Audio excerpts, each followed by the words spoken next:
বিবাহ।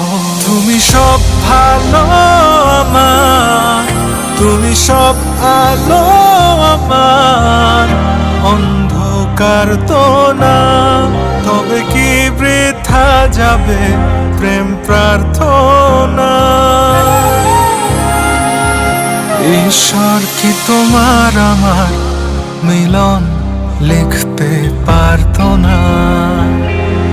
ঈশ্বর কি তোমার আমার মিলন লিখতে পারত না?